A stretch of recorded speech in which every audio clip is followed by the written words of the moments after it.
मित्रांनो, आधी हा व्हिडिओ बघा.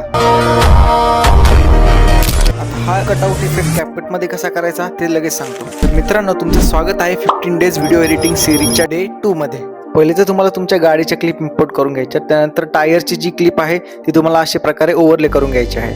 त्यानंतर त्या क्लिपला सिलेक्ट करून खाली जाऊन डुप्लिकेट करून घ्यायचं आहे. त्यानंतर वरच्या लेअरला सिलेक्ट करून खाली जाऊन तुम्हाला कटआउट मध्ये कस्टम रिमूव्हल करायचे. कस्टम रिमूव्हल करून मी तुम्हाला जसं स्क्रीनवरती दाखवतोय ब्रशची साईज वगैरे ऍडजस्ट करून ते तसं तुम्हाला करून घ्यायचं आहे. ठीक आहे. तर याच्यानंतर प्रॉपरली ते सर्कल मध्ये सिलेक्ट होतं. त्यानंतर खालची लेअरला सिलेक्ट करून अशा प्रकारे तुम्हाला ब्रश फिरून घ्यायचा आहे क्विक इरेज मध्ये. त्यानंतर त्याची साईज जी आहे ती कमी करून थोडासा आपण जिथे राऊंड केला तिथे करून घ्यायचा आहे ब्रश. त्यानंतर वरची जी क्लिप आहे ती तुम्हाला अशा प्रकारे ऍडजस्ट करायची आहे. खाली आल्यावरती एक की फ्रेम इथे लावायची, एक की फ्रेम एंडिंगला लावायची. स्टार्टिंगच्या की फ्रेम वरती जाऊन तुम्हाला अशा प्रकारे झूम करून घ्यायचं आहे.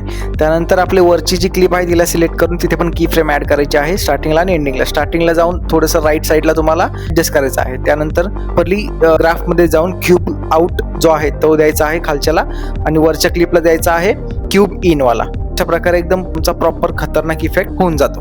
अशाच प्रकारच्या छोट्या व इम्पॉर्टंट कॅपकट प्रो टिप्ससाठी आपल्या पेजला फॉलो करा आणि detail CapCut pro 0 to advance पर्यंत शिकण्यासाठी फक्त 199 रुपयामध्ये आपला कोर्स जॉईन करा.